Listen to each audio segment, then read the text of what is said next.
የመጨረሻችን ነው የመጨረሻው ነው የምንጣ አልናገርም። ቆይ አንተ የኔ እንደዚህ ከምን በላይ የሚያሳስብ ማን እንደበላ የሚያውቅ ነው። በጣም ነው የምታሳዝነው። እስኪ በቃ ተረጋጉ። መናገሩ ነው ነገር ማን ይደምድ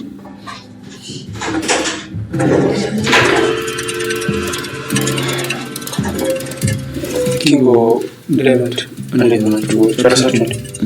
አዎ ዶክተር ነርሷ ሜት ይችላል ብላኛለች። ጥሩ እንግዲህ ይቅርታ መጥቼ ሳላይ ሌላ ታመስለ ነበር። አረ ችግር የለም ዶክተር። እንዴ ዳይመንድ ለምን ዶክተር እዚሁ አንተ ሆስፒታል ውስጥ በቅርቡ በጨጓራ በሽታ ምክንያት አልጋም ይዞ ነው እዚሁ ክላስ ውስጥ ትንሽ ያልጋ ተሰጠኛለህ።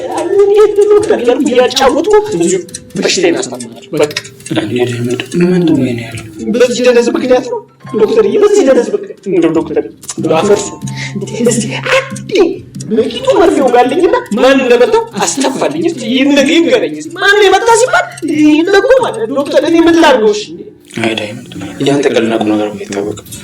ለማንኛውም ይሄን ረጅም ቀልድህን ተውና ልጁን አስታም። ደግሞ መርፌው ለሱ ሳይሆን ለአንተ ነው የሚያስፈልግ።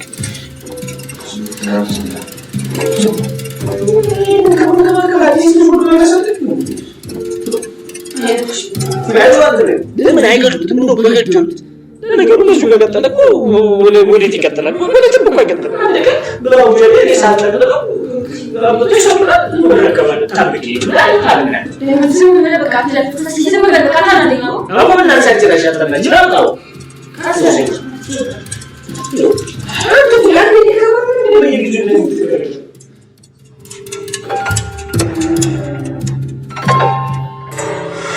የኔ ቆንጆ አሁን ብመለስ ግን ልሻል ግዴታ መሄድ አለብን።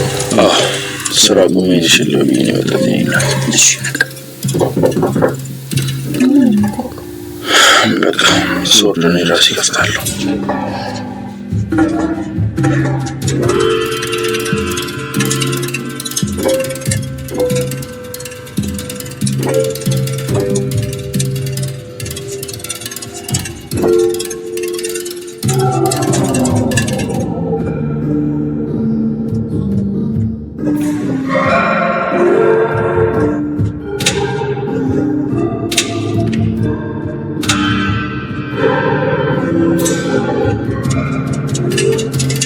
አደይ እንግዲህ ምርጥ ጥፊ ያሳይተናለች።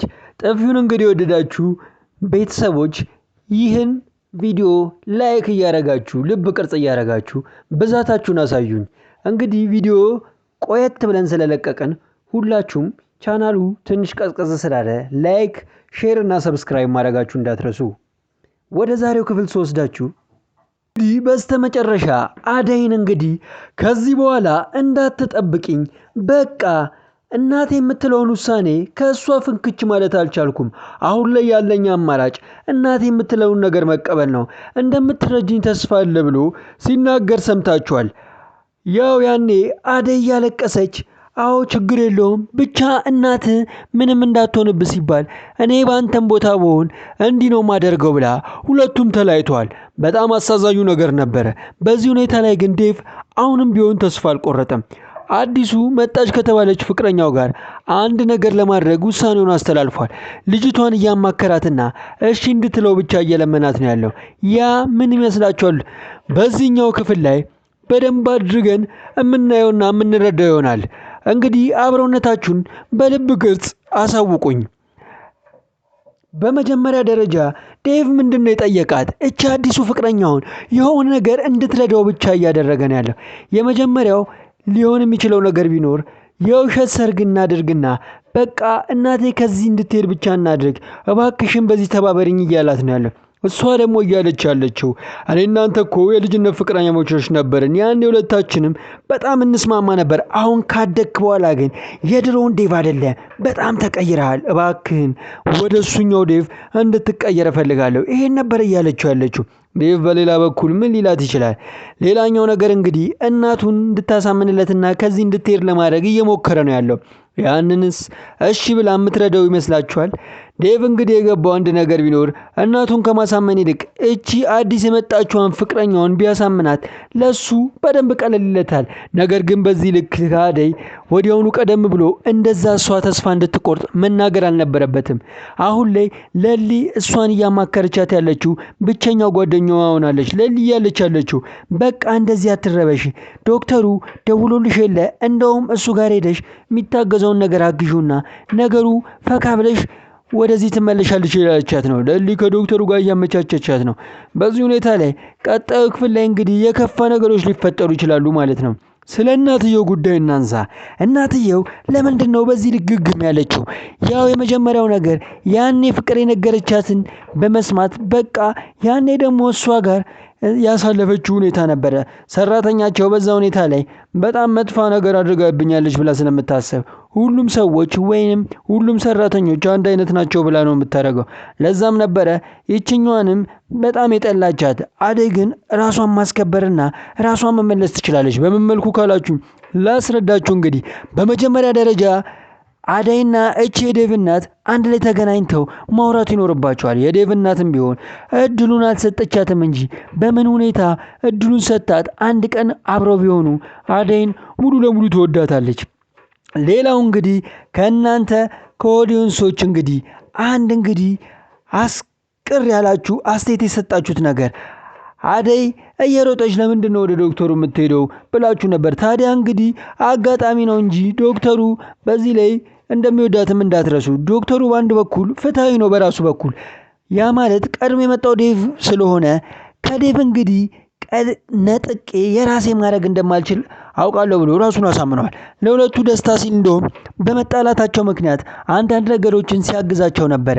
ለምሳሌ ይቺ አዲስ የመጣችው ፍቅረኛውን እንኳን ለብቻዋ ሲያናግራት እንደነበረም ጭምር ለምን መሀላቸው ትገቢያለሽ? አንቺ እኮ ከዚህ በኋላ የመጣች ሰው ነሽ። እነሱ ሁለቱም ፍቅር ላይ ነበሩ። እናቷ የተለየ አመለካከት ስላላት እንጂ እሱ አንቺን እንደማይወድሽ አንቺም ጭምር ታውቂዋለሽ ብሎ ሲያስረዳት ነበረ። ዶክተሩ ከዚህ በኋላ ግን አደይ ወደ እሱ እየተመላለሽ በምትመጣ ሰዓት ላይ የቀድሞ ፍቅሩ መጀመሪያውኑ አገርሽቶበት ነበረ። አሁን ደግሞ ይብስበታል ማለት ነው። አደይ ወይም ደግሞ ዴቭ ነገሩ መሀላቸው ያለውን ነገር እስኪፈቱ ድረስ ለምሳሌ ዴቭ አስተካክሎ እናቱን ወደ መጣችበት ሸኝቶ ምናልባት እዚሁ ያለች ደግሞ እሷን ለማግባት ዴቭ እንግዲህ ሊያሳምናት ይችላል ማለት ነው። ይሄ በቅርብ ጊዜ ውስጥ እስኪሆን ድረስ እስኪደረግ ድረስ ምናልባት የፈጀበትም ይፍጀበት እንጂ ዶክተሩና አደይ ሌላ ታሪክ ውስጥ ሊገቡ ይችላሉ።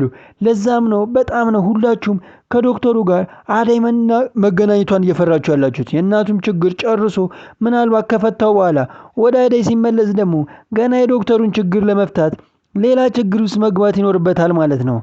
ዴቭና አደይ በዚህ ልክ ፈተና ከበዛባቸው ምናልባት ጣፈንታቸው ሊሆን ይችላል ወይ እንዳይጋቡና እሷም የሱ ሳትሆን ዴቭም የሷ እንዳልሆነች እያወቀ ያው እንግዲህ ይሄስ ድራማ ወደ ምን እየተቀየረ ሊሄድ ይችላል። ሌሎቹ ደግሞ አሉ። ለምሳሌ እነ ባቡሬና ለሊ አሁን ላይ ጥሩ እየተግባቡ መጥተዋል።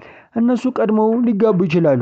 በሌላ በኩል ደግሞ አዲስ እነ ዳይመንድ እንግዲህ ዱርዬዋና አሁን እየተግባቡ መጥተው ምናልባት ሊፋቀሩ ይችላሉ ማለት ነው። አሹና እንግዲህ ሮሚ እነሱም ያው በፊት እየከለከለችው ወደሱ በፍቅር መልኩ እንዳይቀርብ እየፈለገች አሁን ግን የሀሳብ ሁሉ ተቀይሯል። እነዚህስ ከነዴቭና ከአደይ ቀድመው ሊጋቡ ይችላሉ። በዚህ መልኩ ሁሉም ሰዎች የራሳቸውን እንግዲህ ካፕል ይዘዋል።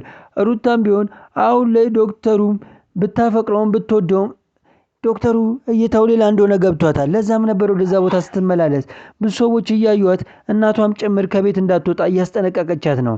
ቀጣይ ክፍል ላይ እንግዲህ ምን ይፈጠር ይሆን?